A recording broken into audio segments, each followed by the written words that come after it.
بسم اللہ الرحمن الرحیم۔ ناظرین، آپ کا ابن حسن آپ کی خدمت میں حاضر ہے۔ میرا سلام قبول فرمائیے اور چلتے ہیں ویڈیو کی طرف۔ قبلہ حضور، میرے محترم ناظرین، میں جو ہمیشہ کہتا ہوں کہ ہم غلام لوگ ہیں، ہم نہ صرف عملی طور پہ مقبوضہ پاکستان میں غلام ہیں بلکہ ہم ذہنی طور پہ، نفسیاتی طور پہ بھی غلام ہیں۔ اگر ہم غلامی کے خوگر نہ ہوتے، اگر ہمیں آزادی کی قدر و قیمت کا اندازہ ہوتا تو ہم خدا کی قسم 76 سال یہ بدترین، غلیظ، بدبودار، گندی بدماشیاں کے ہاتھوں ذلیل و خوار نہ ہوتے۔ اب بھی ہمیں دور دور تک اپنی آزادی بارے کہیں کوئی ہمارے اندر احساس موجود نہیں ہے۔ ہم ہیں خود غرض انسان نما چیزیں، ہم خود غرض، مفاد پرست، ادنا مفاد پرست، ایک آلو والے نان اور چاول کی پلیٹ پہ اپنا ضمیر بیچ دینے والے، اپنا ایمان بیچ دینے والے۔ میں اکثر اپنے پہ قابض، مقبوضہ پاکستان پہ قابض، ہم پہ قابض گندی بدماشیہ کو برا بلا کہتا رہتا ہوں، تو ان کا اتنا قصور نہیں ہے۔ مفت کی کھیر تو ملا بھی نہیں چھوڑتا، تو جب تک ان سے ہم آزادی چھینتے نہیں، جس چیز کی بہت طاقتوروں کو بہت یہ چیز بری لگتی ہے کہ ہم چھین کے لیں گے آزادی، جب ہم چھین کے آزادی نہیں لیں گے، اپنے حقوق نہیں لیں گے، تو کسی کو کیا مصیبت پڑی ہے ہمیں حقوق دیں؟ ایسا کبھی نہیں ہوگا۔ ہم صدیوں سے غلام ہیں، ہم غلامی کے خوگر ہیں۔ ہمیں اگر کوئی آواز دے آزادی کی، جگانے کی کوشش کرے تو ہم اسے اپنا دشمن سمجھتے، ہم اسے اپنا دوست نہیں سمجھتے۔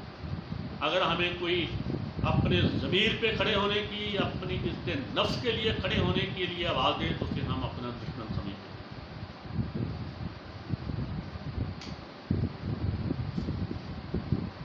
پہلے ہم کہتے تھے انگریز ہم پہ حکمران ہے، انگریز ہم پہ قابض ہے،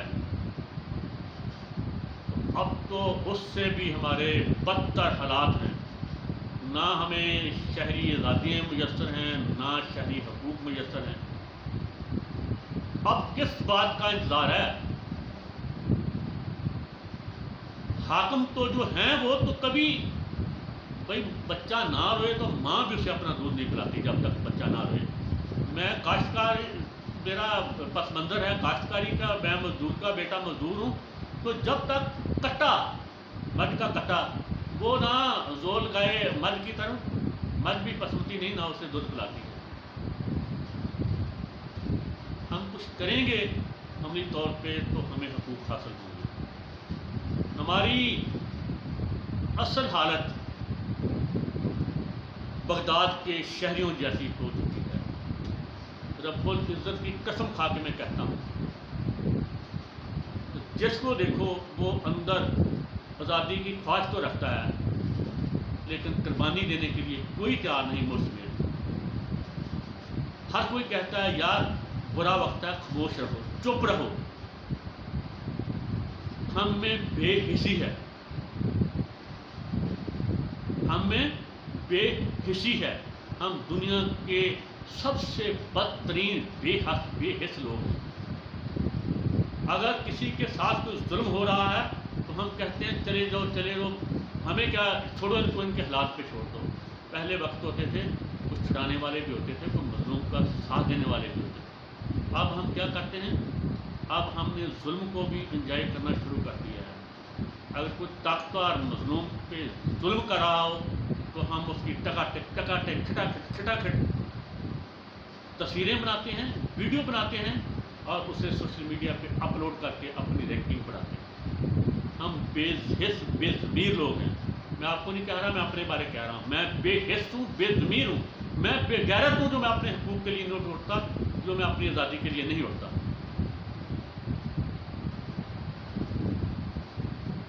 تو میں عرض کر رہا تھا ہماری حالت ہے بغداد کے شہریوں کی جو مجسم باللہ کے وقت تھی، جب تتاریوں نے بغداد کو صفحہ ہستی سے مٹا دیا تھا، تب وہاں کی حالت یہ تھی کہ ایک تتاری کے سامنے ایک شہری آیا بغداد کا، تو تتاری کے پاس کوئی چیز نہیں تھی اسے ہلاک کرنے کی۔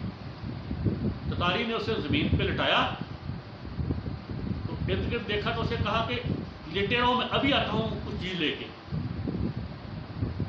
اسے ہلاک کرنے کے لیے وہ کچھ چیز لینے گیا، وہ چیز لے کے واپس آیا تو اس نے ہلاک کیا۔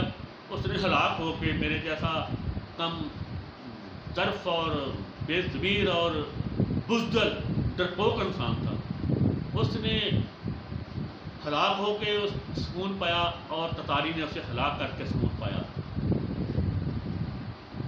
تو وہ تو جا چکا تھا، پتہ نہیں گھنٹے بعد آیا، 2 گھنٹے بعد، تو اس میں اتنی ہمت نہیں تھی کہ اٹھ کر بھاگ جاتا، چھپ جاتا، شاید کہ اللہ پاک کوئی سبب لگا دیتا اس کی جان بچ جاتی۔ میرے پاکستانیوں، انگریز 76 سال سے جا چکا ہے، اٹھ جائیں۔ ابھی بھی آپ لیٹے ہوئے ہیں کہ انگریز آپ کو ہلاک کرے گا؟ نہیں، انگریز تو اپنے جزیرہ نما برطانیہ میں سکڑ چکا ہے، وہاں تک محدود ہو چکا ہے۔ وہ بھی یونان کی طرح، مصر کی طرح جو سلطنت ہوتی تھی بڑی، یا بابل نینوا کی ان کی طرح قصہ پارینہ ہو چکا ہے۔ اب آپ کس لیے لیٹے ہوئے ہیں؟ وہ خدا کے واسطے بھائیو اٹھ جاؤ۔ میں جانتا ہوں آپ کیوں لیٹے ہوئے ہیں، آپ دیسی درندوں کے خوف سے لیٹے ہوئے ہیں۔ میں بھی ان سے خوف زدہ رہتا ہوں کہ نہ جانے کب میرے گھر کا گیٹ توڑ دیا جائے گا، دیواریں مسمار کر دی جائیں گی، کمروں کے 2 کمرے ان کے دروازے کھڑکیاں توڑ کے حملہ کر کے گھر کو تباہ کر کے ساز و سامان مجھے اٹھا کے بگا کے غائب کر دیا جائے گا۔ میرا زمینی خدا مجھے بھی حضرت عیسیٰ کی طرح اٹھا لے جائے گا۔ اللہ پاک اس کو ہدایت دے اور ہمیں اس کے خلاف کھڑے ہونے کی جرأت دے۔ اٹھ جاؤ، مت لیٹو۔ جب تک ہم اپنے قلب سے، اپنی سوچ و فکر سے یزید کا، فرعون کا، نمرود کا خوف دور نہیں کریں گے، تب تک ہم ایک ذرہ بھی آگے نہیں بڑھ سکتے۔ کسی بھی کام کے لیے اچھا ہو یا برا ہو، اس کے لیے پہلے ارادہ باندھنا پڑتا ہے، ذہنی طور پہ فکر و سوچ میں اسے ترتیب دینا پڑتا ہے۔ پہلے حوصلے جوان کرنے پڑتے ہیں، ہمتیں جوان کرنی پڑتی ہیں۔ حوصلہ جوان کریں، حوصلہ مجتمع کریں، اٹھ جائیں، کھڑے نہ ہوں، لیٹے سے بیٹھ تو جائیں کہ ہمارے قصائی کو پتہ ہو کہ یہ بیٹھ گئے ہیں، اٹھ کے لیٹے ہوئے نہیں ہیں، تو یہ کسی بھی وقت کھڑے ہو سکتے ہیں۔ ہمارے قصائی کتنے ہیں بچڑ؟ زیادہ سے زیادہ 5 سے 10 ہزار، اس سے زیادہ تو نہیں ہے۔ باقی تو ہمارے بھائی بیٹے ہیں جو ہمیں ہلاک کر رہے ہیں، ہمارے ساتھ ظلم و ستم کر رہے ہیں، ان کے حکم پہ، ان کی تنخواہ پہ، ان کے خوف سے۔ تو خدا کے واسطے باتائیاں دینے سے کچھ نہیں ہوگا، کچھ ہمت حوصلہ کرنے سے ہوگا۔ تتاری جا چکے، انگریز جا چکا، محمد بن قاسم جا چکا، غزنی واپس جا چکا، غوری واپس جا چکا، سکندر اعظم واپس جا چکا، وہ سب مر کھپ گئے۔ او خدا کے بندو، اب اٹھ جاؤ،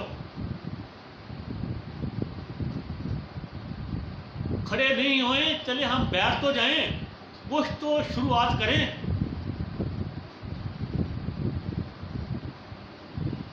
یہی منزل ہے پہلی سوچ کی، فکر کی، کہ ہم اپنے اندر وہ تڑپ پیدا کریں، ہم محسوس کریں کہ ہاں ہم واقعی ہی غلام ہیں۔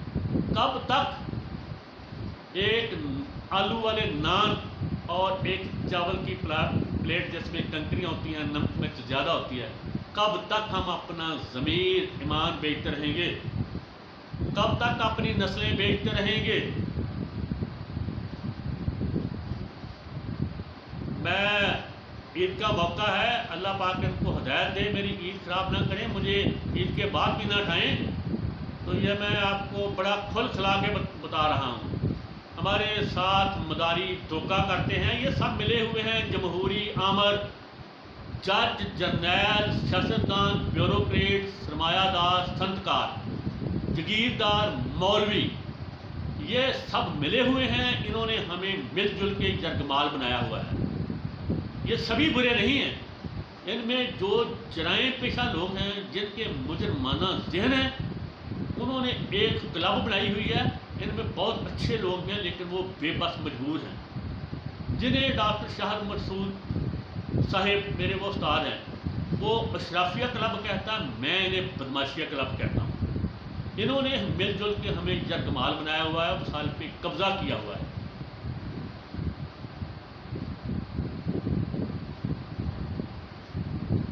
کب تک ہم ان کے جانسے میں آئیں گے؟ ان کے جانسے میں آپ کو بتا دیتا ہوں کیا ہے۔ ان کا جانسا ہے جمہوریت، جمہوریت کو خطرہ ہے۔ سیاستدان کہتے ہیں جمہوریت کو خطرہ ہے۔ جو حکومت میں بیٹھا ہوا بد کردار حکمران ہو، سیاسی یا آمر، وہ کہتا ہے ملک کو خطرہ ہے، معیشت کو خطرہ ہے۔ جو اور ہوں متبرک لوگ، پوٹھوہار کے فرشتے، زمینی خدا، وہ کہتے ہیں سالمیت کو خطرہ ہے۔ میں میرے عزیز دوستوں، میرے بزرگوں، میری ماؤں، میری بہنوں، میرے بھائیوں، میرے بچوں، میرے نواسے نواسیوں، میرے پوتے پوتیوں، میں خدا کی قسم کھا کے آپ کو بتاتا ہوں، یہ سب ان کا جھوٹ ہے، مکر ہے، فریب ہے۔ کبھی یہ کوئی خود حادثہ رونما کر لیتے ہیں، کبھی یہ کوئی خود سانحہ پیش کر لیتے ہیں، اور ہم کو اس ٹرک کی بتی کے پیچھے لگا دیتے ہیں۔ پاکستان کو نہ امریکہ سے خطرہ ہے، نہ اسرائیل سے خطرہ ہے، نہ بھارت سے خطرہ ہے۔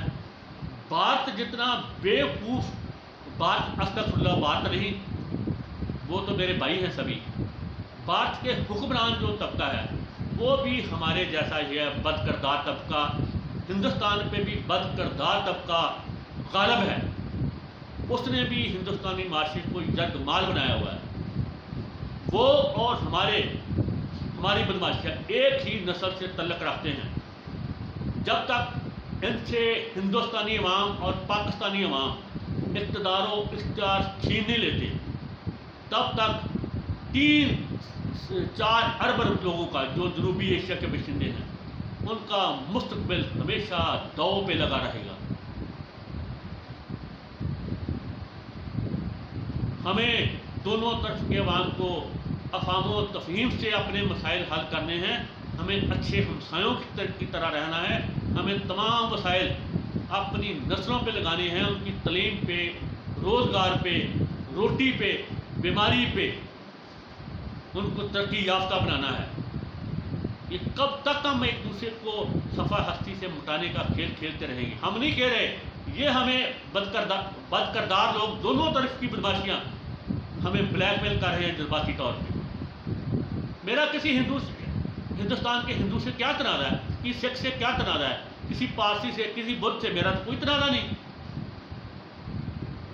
ان کو بھی مجھ سے کوئی پرخاش نہیں، ان کو مجھ سے کیا ہو سکتا ہے خدشہ، ان کو مجھ سے کیا ڈر خوف ہو سکتا ہے۔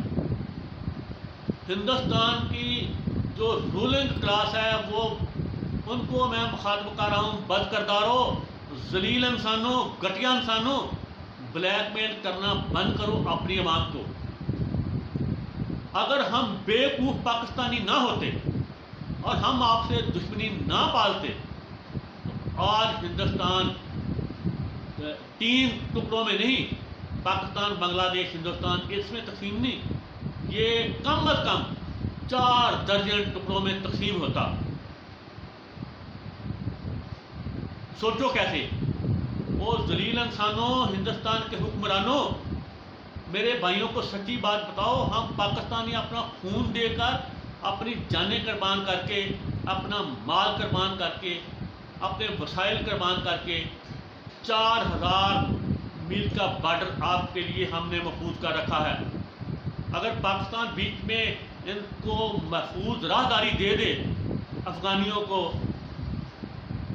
وسطی ایشیا کے لوگوں کو، ترکمانوں کو، ازبکوں کو، تاجکوں کو، تو سوچو جہاں آپ کے 7 سسٹر میں وہ علیحدگی کی اتنی تحریکیں چل رہی ہیں، خالصتان کی ہے، کشمیر کی ہے، آپ کے جنوبی ہندوستان میں سارے میں وہ آپ کے ساتھ ہی رہنا چاہتے ہیں۔